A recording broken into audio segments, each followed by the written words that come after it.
Hello, my name's RonVrooman, an old white man talking head, and I'm coming to you for the Oregon Statewide Jural Assembly.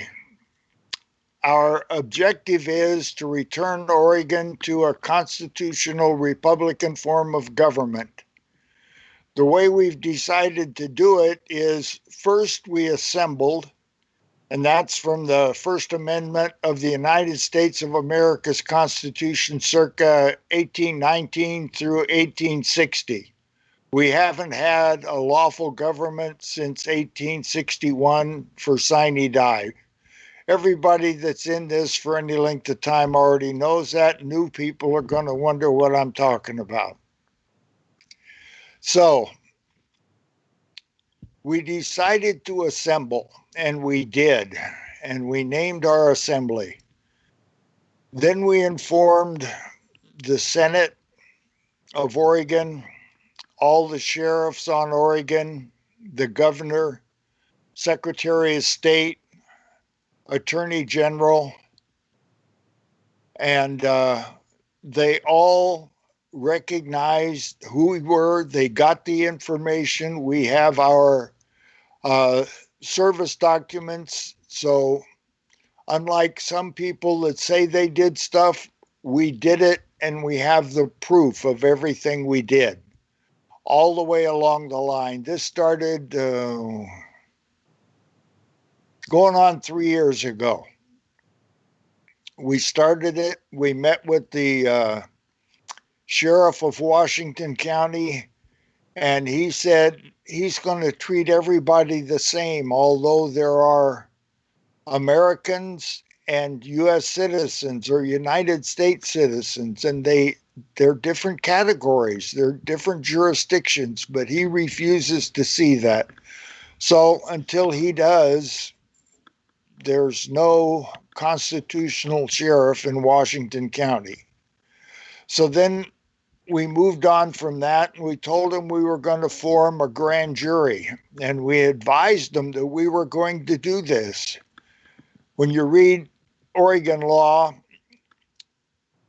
it says how to form a grand jury, and the court administrators will only accept the request for a grand jury from their district attorney, regardless of what their law says. They ignore us. We tried.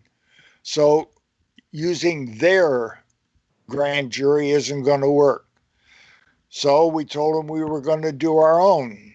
We even told them in writing that we wanted to do it at the Marco Hatfield Federal Building, downtown Portland at 1000 Southwest 3rd, right in the belly of the beast.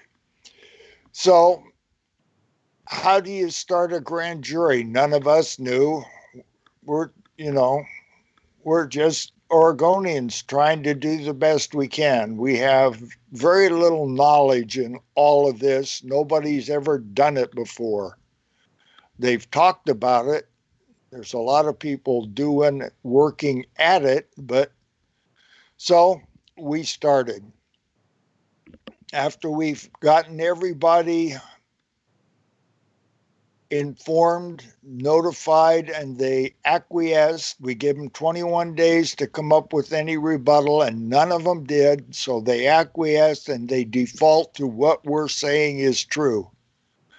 That's their law, and that's our law too. Their law is de facto, our law is de jure. We're Americans on Oregon, or Oregonians, state nationals, or Oregon state citizens. It's all wordplay. And they, for the most part, are U.S. citizens, United States citizens, and they're foreign to Oregon. They made that decision themselves. They took Oregon, the state, and flipped it into an incorporated entity, which is no longer government, November 8th, 1910. So they took the independent nation, one of the several states of the United States of America and turned it into a corporate entity. And they've been governing in color of law, which means it looks like law and it acts like law. And they all pretend it is law, but it's not. It's fiction. And we've been operating in that since November 8th, 1910. So we told them we know and stop. They won't stop, so they will not self-correct. But we've told them we know they're in fraud, and they continue to be in fraud. So we follow up on doing the best we can, and we notify by petition, which is also First Amendment, petition for redress of grievance. Filed it with Kate Brown saying, you're out of line, Kate, and you got to get out of here doing that stuff. And then Susan Bonamici, the representative for the 1st District, then our 2 senators, Jeff Merkley and Ron Wyden, they all do the same thing, and that is try and usurp our unalienable rights, and for sure they violate their oath because all of them have voted to infringe upon the Second Amendment. And you can't do that and maintain your honor. So they were elected to do for us what their enumerated responsibilities are. And they don't do that. They do what they want to do, which is push their agenda. And their agenda looks like socialist, communist, take our rights and our guns away. And they're doing a good job of it. They legislate little pieces of our rights away, little bit at a time. And once they get it taken away, it's really tough to get back. So we informed them of this. Then the methods or the chain of events is first you assemble and you have everybody that needs to know that, know it, and acquiesce to what you're doing without any rebuttal, or if there's rebuttal, you respond to it. So we assembled, then we formed our civilian court. In 1861, when Lincoln did what he had to do, he thought, to regain the republic from the states in the South that were within their rights to withdraw, but they started a conflagration. It's not a war. War is defined and it's in the Constitution, so they didn't have one of those, but they killed a lot of people.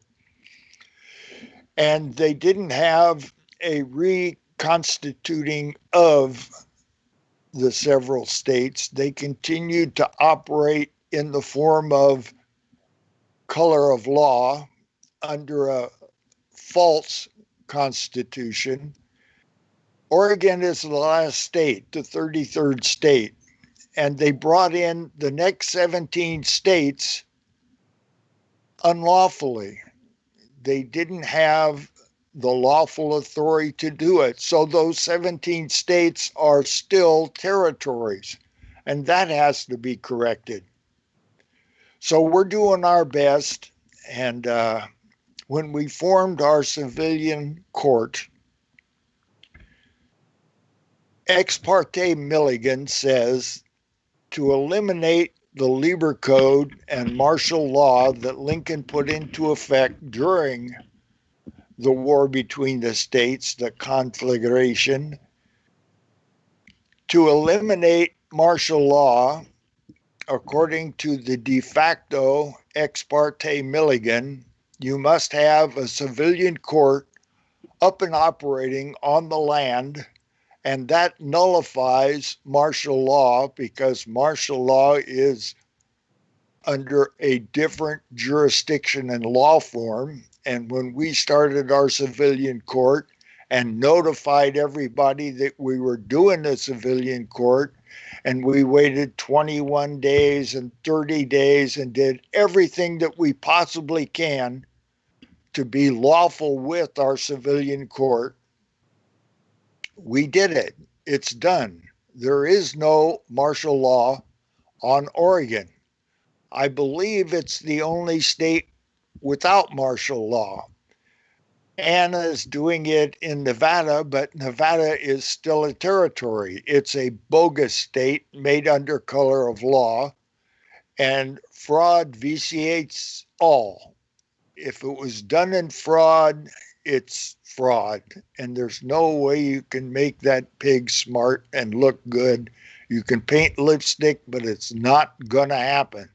You cannot have anything lawful after the fraud. You have to go back, clean up the fraud, and then bring everything forward properly. That's what we're doing here on Oregon. So what we're doing is what needs to be done in all 50 states. Now, there's several groups that are assembling.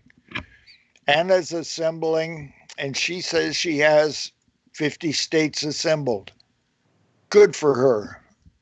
The NLA, National Liberty Alliance, they are also assembling.